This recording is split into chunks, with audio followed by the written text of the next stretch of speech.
Le message est arrivé comme un coup de poignard, non pas dans le dos, mais directement au cœur. Un choc brutal qui a fait vaciller toutes mes certitudes. Ne viens pas pour Noël. 4 mots.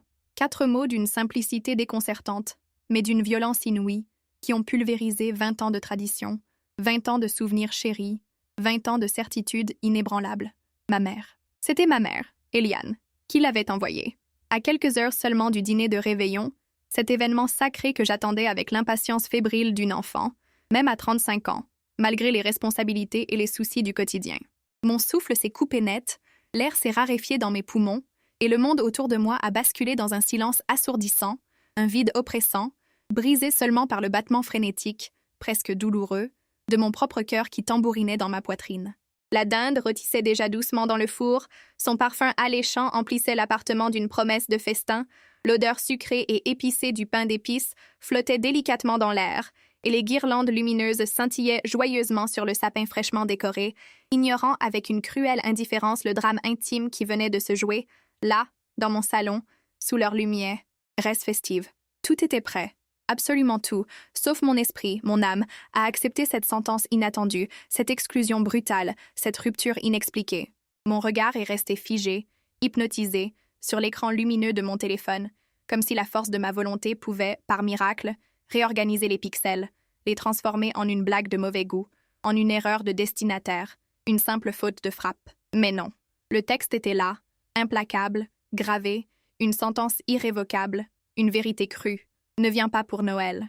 La phrase résonnait en boucle dans ma tête, un écho froid et métallique, un glas funèbre qui se mêlait, avec une ironie cinglante, aux mélodies joyeuses et entraînantes des chants de Noël que j'avais mis en fond sonore, pour me plonger dans l'ambiance des fêtes.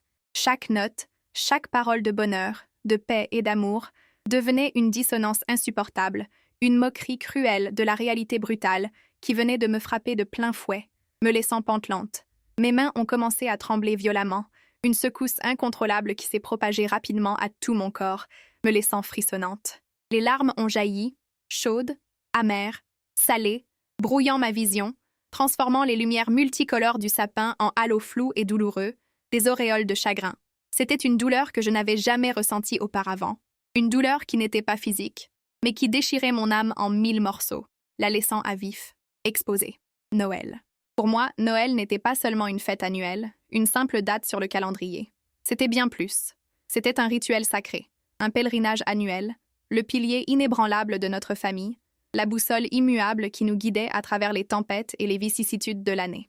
Depuis que j'étais toute petite, depuis mes premiers souvenirs d'enfance, chaque 24 décembre, sans la moindre exception, nous nous retrouvions tous, la famille au grand complet, chez mes parents, dans leur grande maison de campagne nichée au cœur des vignobles bordelais. Une bâtisse ancienne, aux pierres chargées d'histoire, aux murs imprégnés de rires et de confidences, où chaque recoin, chaque fissure, racontait une part de notre vie commune, de nos souvenirs partagés. 20 ans, 20 Noëls parfaits, gravés dans ma mémoire avec la précision d'une horloge suisse, chaque détail aussi vif, aussi présent, que s'il s'était passé hier matin. Le même sapin majestueux, un épicéa choisi avec soin dans la forêt voisine, son parfum résineux emplissant la maison, décoré avec les mêmes boules de verre délicates, héritées de ma grand-mère, chacune portant en elle le poids des générations passées, des histoires murmurées. La même table immense, en bois massif, polie par les années et les repas, dressée avec la nappe brodée que ma mère sortait une fois par an, un trésor de famille, un héritage précieux. Le même rôti de chapon, doré et croustillant à souhait, les mêmes marrons glacés, fondants et sucrés, les mêmes chants de Noël entonnés avec plus d'enthousiasme que de justesse, nos voix se mêlant dans une cacophonie joyeuse et affectueuse. Et surtout, la même chaleur. La chaleur des rires qui résonnaient dans la grande salle à manger, des étreintes sincères et réconfortantes, des confidences échangées à voix basse au coin du feu, le crépitement apaisant des bûches ajoutant à l'ambiance feutrée et intime. La chaleur enveloppante de l'amour inconditionnel de mes parents, de la complicité espiègle avec mon frère aîné, Marc, et ma sœur cadette, Sophie. C'était mon refuge, mon havre de paix, l'endroit où je me sentais le plus moi-même, la plus aimée, la plus en sécurité, à l'abri de tout. Ma mère, Eliane, elle était l'architecte de cette magie, la gardienne dévouée de nos traditions familiales, le cœur battant, vibrant de notre foyer. Une femme forte, déterminée, avec un regard perçant qui voyait au-delà des apparences, qui décelait les non-dits, mais aussi d'une tendresse infinie, capable de transformer le quotidien le plus banal en poésie, les petits riens en moments inoubliables, précieux. Elle avait toujours été mon roc, ma confidente privilégiée, ma meilleure amie. Nous partagions tout, les joies les plus intenses, les peines les plus profondes, les doutes les plus secrets. Jamais un secret entre nous, ou du moins, c'est ce que je croyais, avec une naïveté que je regrettais amèrement à cet instant précis face à l'écran de mon téléphone. Ce message, si court, si brutal, si dénué d'explication, était une trahison. Une trahison de notre histoire commune, de notre lien indéfectible, de tout ce que nous avions bâti ensemble, brique par brique, avec amour et confiance. Qu'avait-il pu se passer? Une dispute familiale majeure? Impossible. Nous étions une famille unie, soudée, même si, comme toutes les familles, nous avions nos petites frictions, nos désaccords passagers, nos moments de tension. Mais jamais rien qui ne puisse justifier une telle exclusion, un tel bannissement, une telle cruauté gratuite. Surtout pas à Noël, le symbole même de notre union, de notre rassemblement. J'ai relu le message, encore et encore, mes doigts crispés sur le téléphone, comme si la répétition compulsive pouvait en altérer le sens, le rendre moins douloureux, moins définitif. Mais non, ne viens pas pour Noël. C'était là, noir sur blanc, sur l'écran lumineux de mon téléphone. Une vérité inéluctable, une réalité que je devais affronter. Mon cœur s'est serré, une douleur physique, lancinante, a irradié ma poitrine, me coupant le souffle, me laissant haletante. Des larmes ont continué de couler, chaudes, amères, inarrêtables, se mêlant au maquillage qui maculait mes joues, traçant des sillons de désespoir, des larmes de confusion, de tristesse abyssale, mais surtout de colère. Une colère sourde, bouillonnante, qui menaçait de tout emporter sur son passage, de me consumer. Comment pouvait-elle me faire ça? Après tout ce temps, après tout ce que nous avions partagé, après toutes ces années de dévouement, d'amour filial, était-ce une punition? Mais pour quelle faute? Je n'avais rien fait. Rien qui puisse justifier une telle cruauté, une telle indifférence à ma douleur, à mon désarroi. Le téléphone a vibré dans ma main, me tirant de ma torpeur. Un appel de Marc, puis un message de Sophie. Ma maman est bizarre, elle ne veut pas parler. Je n'ai pas répondu. Je ne pouvais pas. Ma voix était étranglée, mes pensées en désordre, un tourbillon chaotique de questions sans réponse. J'avais besoin de comprendre, de savoir, de percer ce mystère. Mais une peur glaciale m'a saisie, une angoisse sourde, la peur de la vérité. La peur que ce message ne soit que la pointe de l'iceberg, le signe avant-coureur d'une fracture plus profonde, plus ancienne, que j'avais toujours ignorée ou que j'avais refusé de voir, par peur de briser l'image parfaite de ma famille. La peur que la magie de Noël, cette illusion de perfection, ne soit sur le point de s'effondrer, révélant une réalité bien plus sombre, bien plus douloureuse, bien plus complexe. Et si ces 20 ans sans faute n'avaient été qu'une façade? Une façade soigneusement construite derrière laquelle se cachait un secret inavouable, une blessure non cicatrisée que ma mère avait gardée enfouie au plus profond d'elle-même et qui, ce soir, avait décidé de faire surface, de tout détruire sur son passage, sans préavis, sans pitié. L'idée m'a terrifiée. Mais je savais que je ne pouvais pas rester là, paralysée par la peur, noyée dans mon chagrin, dans mon incompréhension. Je devais agir. Je devais affronter cette vérité, quelle qu'elle soit, aussi amère soit-elle. Pour Noël, pour ma famille, pour moi. Le compte à rebours avait commencé, et je savais que cette nuit allait changer ma vie à jamais, que rien ne serait plus comme avant. Je me suis levée, mes jambes chancelantes, comme si le sol s'était dérobé sous mes pieds, me laissant sans appui. L'appartement, si chaleureux et accueillant quelques instants auparavant, était devenu un lieu étranger, froid et hostile, un miroir de mon âme tourmentée. Les lumières de Noël, qui devaient apporter la joie et la féerie, ne faisaient qu'accentuer le vide et la solitude qui m'envahissaient, me rappelant cruellement ce que je perdais. J'ai erré sans but précis, mes doigts effleurant distraitement les décorations scintillantes, les cadeaux emballés avec soin, chacun d'eux portant l'empreinte de l'amour et de l'attention que j'avais mis à les choisir, à les préparer. Des cadeaux qui, désormais, semblaient dérisoires, inutiles, presque dérisoires, face à l'ampleur de la douleur qui me submergeait, me noyait. Comment pouvais-je encore croire à la magie de Noël, à son pouvoir enchanteur, quand ma propre mère venait de la briser en 1000 éclats, la réduisant en poussière? Mon esprit s'est mis à vagabonder, cherchant désespérément des réponses dans les méandres complexes et parfois trompeurs de ma mémoire. 20 ans sans faute. C'était une phrase que ma mère répétait souvent, avec une fierté non dissimulée, une lueur particulière dans les yeux. Nos Noëls étaient légendaires dans la famille, réputés bien au-delà de notre cercle intime. Pas seulement pour l'opulence des repas gargantuesques ou la profusion des cadeaux soigneusement choisis, mais pour l'harmonie palpable, la joie pure et sincère qui y régnait, une atmosphère unique. Mon père, Jacques, un homme discret mais d'une gentillesse infinie, d'une patience à toute épreuve, était le pilier silencieux de cette union sacrée. Il complétait ma mère, tempérant son énergie débordante et parfois impétueuse par sa sagesse tranquille, sa présence apaisante. Marc, mon frère aîné, toujours le bout en train, le premier à lancer une blague bien sentie ou à entamer un chant de Noël à tue-tête, même s'il était faux. Sophie, ma petite sœur, la plus jeune, la plus rêveuse, celle qui s'émerveillait de tout, des petites choses comme des grandes. Nous étions un quatuor inséparable, liés par des souvenirs indélébiles, des rires partagés jusqu'aux larmes, des secrets d'enfants murmurés sous les couvertures. Je me suis souvenue avec une clarté étonnante de ce Noël où Marc avait failli mettre le feu au sapin avec une bougie mal placée, provoquant un vent de panique vite maîtrisé par mon père. De celui où Sophie, du haut de ses 6 ans, avait découvert que le Père Noël n'existait pas et où nous avions passé des heures à la consoler, ma mère inventant des histoires de lutins farceurs et de reines magiques pour apaiser sa peine et préserver un peu de la féerie. De ce Noël mémorable où mon père, habituellement si réservé et pudique, avait enfilé un bonnet rouge ridicule et s'était mis à danser maladroitement sur une musique entraînante, provoquant l'hilarité générale, des éclats de rire qui résonnent encore en moi. Chaque souvenir était une perle rare, précieuse, enfilée sur le collier scintillant de notre histoire familiale, un trésor inestimable. Et ma mère, Eliane, était le fil invisible mais solide qui tenait tout cela ensemble, qui donnait un sens à chaque perle.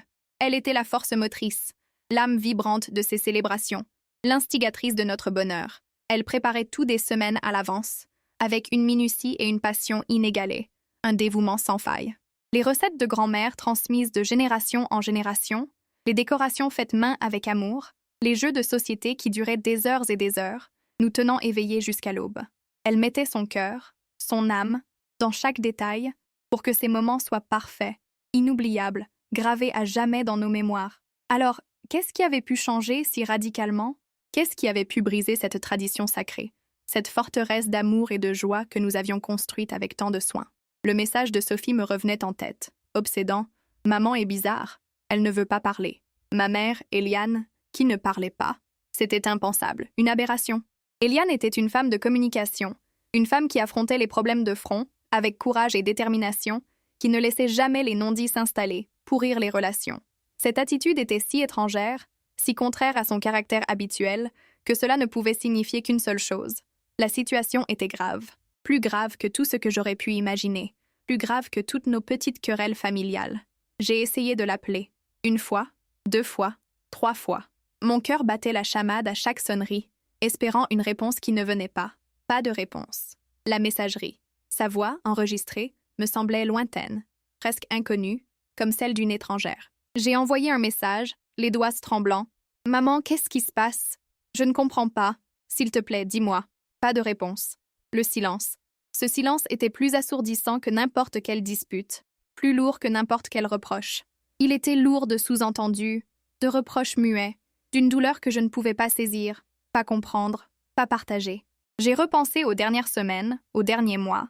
Y avait-il eu des signes avant-coureurs, des indices subtils que j'aurais manqués, trop occupée par ma propre vie trépidante, par les préparatifs frénétiques de Noël, par mes propres soucis? Ma mère avait semblé un peu plus fatiguée, un peu plus distante lors de nos derniers appels téléphoniques. Elle avait esquivé certaines questions sur la santé de mon père, sur l'état de la maison, sur des sujets qu'elle abordait habituellement sans problème. J'avais mis ça sur le compte du stress des fêtes, de la fatigue inhérente à l'âge, des petits tracas du quotidien. Mais maintenant, chaque détail, chaque mot, chaque silence prenait une nouvelle signification, une nouvelle gravité, une dimension inquiétante. Était-ce lié à mon père, à sa santé? Il avait eu quelques soucis cardiaques l'année dernière, mais rien de grave, nous avait-on dit, rien d'alarmant. Ou était-ce un problème financier?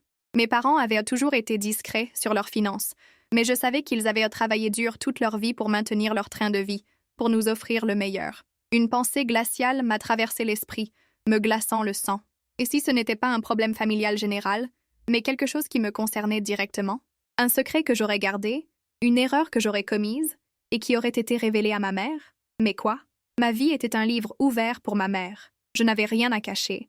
Ou du moins, c'est ce que je croyais, avec une conviction qui s'effritait. La peur a commencé à se transformer en une anxiété lancinante, une boule au ventre qui ne me quittait plus. Je ne pouvais pas rester là, à attendre passivement, à me torturer l'esprit avec des hypothèses. Je devais aller à Bordeaux.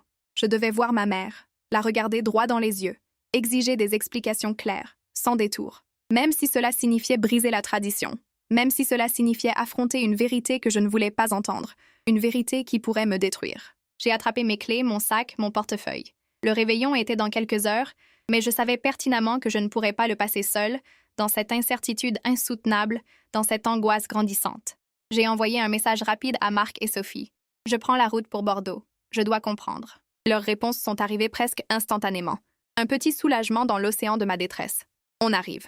On est avec toi. Un petit réconfort. Au moins, je n'étais pas seule dans cette quête de vérité, dans cette descente vers l'inconnu. Mais la route serait longue, et je savais que le chemin vers la vérité serait semé d'embûches, de révélations douloureuses, de secrets enfouis depuis longtemps qui menaçaient de faire exploser tout ce que je croyais savoir sur ma famille, sur ma propre histoire, sur mes origines. Le moteur de ma voiture a rugi, brisant le silence de la nuit parisienne, un son puissant et déterminé.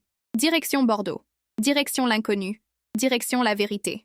Le trajet a été un flou, une succession ininterrompue de kilomètres avalés dans un silence pesant, brisé seulement par le bruit régulier des essuie-glaces balayant la pluie fine et le battement incessant, presque assourdissant, de mon cœur qui résonnait dans mes tempes. Les lumières de Noël des villes traversées, scintillantes et joyeuses, semblaient se moquer de ma détresse, chaque guirlande lumineuse ravivant la blessure de mon exclusion, de mon isolement. Marc et Sophie m'ont rejointe à mi-chemin, leurs visages marqués par l'inquiétude, leurs yeux reflétant la même confusion, la même angoisse que la mienne. Nous n'avons pas eu besoin de parler. Nos regards se sont croisés, et dans ce silence éloquent, nous avons compris que nous étions unis dans cette épreuve, dans cette quête désespérée de vérité, liée par un même destin. Arrivé devant la maison de mes parents, une boule s'est formée dans ma gorge, une sensation d'oppression. La bâtisse, habituellement si chaleureuse et accueillante, semblait sombre, presque menaçante, comme si elle recelait un secret lourd. Pas une lumière à l'étage. Seul le salon était faiblement éclairé, projetant des ombres inquiétantes. Nous avons frappé à la porte, avec une appréhension grandissante. Pas de réponse. Marc a essayé la clé qu'il avait toujours sur lui, une vieille habitude. La porte était ouverte. Un frisson a parcouru mon échine, une sensation de malaise. Ce n'était pas normal. Ma mère était maniaque de la sécurité. Elle ne laissait jamais la porte ouverte. Nous sommes entrés, le cœur battant la chamade, chaque pas résonnant dans le silence de la maison. Le silence était assourdissant, un silence qui n'avait rien à voir avec la paix habituelle de cette maison, mais plutôt avec un vide, une absence. L'odeur du chapon rôti flottait encore dans l'air, douce et familière, mais elle était mêlée à une autre odeur, plus âcre, celle de la peur, de l'angoisse. Nous avons trouvé ma mère, Eliane, assise seule dans le salon, devant le sapin de Noël, ses lumières projetant des ombres dansantes sur son visage. Elle ne nous a pas vus tout de suite. Son regard était perdu dans le vide, ses mains tremblaient légèrement, et des larmes silencieuses coulèrent sur ses joues, traçant des sillons de chagrin. Elle tenait une vieille lettre jaunie, froissée, comme un trésor maudit. « Maman ?» Ma voix était un murmure à peine audible, chargé d'émotion. Elle a sursauté, son regard s'est posé sur nous, rempli d'une douleur insondable, d'une tristesse infinie, d'une culpabilité palpable. Léa, Marc, Sophie, sa voix était brisée, rauque, à peine reconnaissable. « Je suis désolée. Je ne voulais pas que vous veniez. »« Pourquoi, maman ?» a demandé Marc, sa voix emplie de frustration, d'incompréhension. « Qu'est-ce qui se passe? Pourquoi ce message ?» Ma mère a pris une profonde inspiration. Ses yeux se sont posés à nouveau sur la lettre qu'elle tenait, comme si elle cherchait le courage d'affronter la vérité. C'est à cause de ça. Elle nous a tendu la lettre, ses mains tremblantes. C'était l'écriture de mon père, une écriture que je connaissais par cœur, que j'avais vue des milliers de fois. La date, il y a 20 ans, juste avant notre premier Noël dans cette maison, un souvenir que je chérissais tant. J'ai commencé à lire, mes mains tremblantes, mon cœur serré. C'était une lettre d'adieu. Mon père, Jacques, l'homme que j'admirais tant, avait l'intention de nous quitter. Pas seulement ma mère, mais nous tous, ses enfants. Il avait des dettes de jeu colossales, des problèmes avec des gens dangereux, des menaces qui pesaient sur lui. Il ne voyait pas d'autre issue que de disparaître pour nous protéger, pour nous épargner les conséquences de ses erreurs. Un choc m'a traversée, me laissant sans voix. Mon père, le pilier silencieux, l'homme intègre, le modèle de vertu, c'était impossible. J'ai levé les yeux vers ma mère, cherchant une explication, une réfutation. Ses larmes coulaient à flots, inarrêtables. Il ne voulait pas que vous sachiez. Il ne voulait pas briser la magie de Noël pour vous. Il voulait que vous ayez une enfance heureuse, insouciante, à l'abri de ses démons. Elle a continué, sa voix à peine audible, empreinte d'une douleur ancienne. J'ai trouvé cette lettre la veille de Noël, il y a 20 ans. Il était parti. J'ai paniqué. J'ai tout vendu. Mes bijoux, l'héritage de ma mère, tout ce que j'avais de valeur. J'ai emprunté de l'argent à des amis, à des connaissances, à quiconque pouvait m'aider. J'ai remboursé ses dettes. Je l'ai supplié de revenir, de rester, pour vous, pour Noël. Elle a fait une pause, essuyant ses larmes du revers de la main. Il est revenu. Il a promis de changer. Et il l'a fait. Il n'a plus jamais touché à une carte, à un pari. Il a travaillé sans relâche pour rembourser ce que j'avais emprunté, pour reconstruire notre vie. Nous avons bâti cette vie, cette famille, sur ce secret, pour vous protéger, pour préserver votre innocence, votre bonheur. Mais pourquoi maintenant, maman? A demandé Sophie, les larmes aux yeux, sa voix tremblante. Pourquoi ce message aujourd'hui? Qu'est-ce qui a déclenché tout ça? Ma mère a regardé la lettre, puis nous, ses enfants, ses yeux remplis d'une nouvelle angoisse. Il y a quelques jours, j'ai trouvé ça. Elle a sorti de sa poche une petite enveloppe, un objet insignifiant en apparence. À l'intérieur, une photo. Mon père, jeune, souriant, avec un homme que je ne connaissais pas, un visage inconnu. Au dos, une inscription manuscrite. À Henri, mon meilleur ami. Henri. Le nom m'a frappé, me rappelant un lointain souvenir. Henri Dubois. Le nom de l'homme qui avait été accusé de détournement de fonds dans l'affaire de la fondation caritative, celle dont ma grand-mère Élise avait découvert le secret, une histoire qui avait fait les gros titres à l'époque. L'affaire qui avait déchiré la famille de ma grand-mère, créant des dissensions irréparables.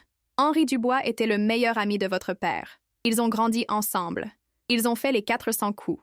Et il y a 40 ans, c'est Henri qui a détourné les fonds de la fondation. Votre père l'a couvert. Il a pris une partie de l'argent pour rembourser ses propres dettes de jeu de l'époque. Et il a gardé le secret d'Henri, le protégeant. Ma mère a tremblé, sa voix se brisant. Il y a quelques jours, j'ai reçu un appel anonyme. Quelqu'un qui savait, quelqu'un qui menaçait de tout révéler, de détruire la réputation de votre père, de briser notre famille, de tout anéantir. J'ai paniqué. Je ne voulais pas que vous soyez mêlés à ça. Je ne voulais pas que votre Noël soit gâché par cette horreur, par cette vérité sordide. J'ai pensé que si je vous éloignais, si je vous disais de ne pas venir, je pourrais gérer ça seule, vous épargner cette douleur. Le silence est tombé, plus lourd que jamais. Un silence chargé de révélations, de chocs. La vérité était là, nue, brutale, dévastatrice.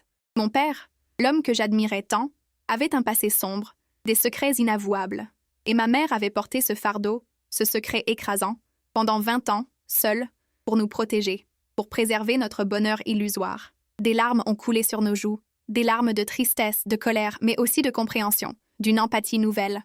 Nous avons serré ma mère dans nos bras, tous les trois, dans une étreinte collective, silencieuse, pleine d'amour et de pardon, un pardon qui venait du plus profond de nos cœurs. « On est là, maman », a dit Marc, sa voix rauque, brisée par l'émotion. « On est ensemble. On va affronter ça, peu importe ce qui arrive. » Sophie a hoché la tête, les yeux rouges et gonflés. « On ne te laissera pas seule. Jamais. » Ma mère a sangloté, un sanglot libérateur, le poids de 20 ans de secret s'envolant enfin, la laissant vidée mais apaisée. Le réveillon de Noël n'a pas eu lieu comme prévu. La dinde a refroidi sur la table. Les cadeaux sont restés sous le sapin, intouchés. Mais cette nuit-là, quelque chose de plus précieux a été partagé. La vérité. Une vérité douloureuse, certes, une vérité qui a ébranlé nos fondations, mais une vérité qui a brisé les chaînes du silence et du mensonge, nous libérant. Nous avons passé la nuit à parler, à pleurer, à nous serrer les uns contre les autres, à nous réconforter mutuellement. Nous avons décidé d'affronter la personne qui menaçait de tout révéler, de prendre les devants, de raconter notre histoire, la vérité, même si elle était imparfaite, même si elle était douloureuse. Le chemin serait long, semé d'embûches, de doutes, de regards accusateurs, de jugements. Mais pour la première fois depuis des années, nous étions vraiment une famille. Une famille brisée, oui, mais une famille qui avait choisi la vérité, le pardon et la reconstruction. Et c'est cela, le vrai esprit de Noël. Pas la perfection illusoire, pas les traditions figées, mais l'amour inconditionnel qui nous pousse à affronter les ténèbres ensemble, à trouver la lumière même dans les moments les plus sombres, à nous soutenir mutuellement. La magie de Noël n'était pas dans les traditions, mais dans la force de notre lien, dans notre capacité à nous relever, ensemble, plus fort que jamais, unis par cette vérité partagée.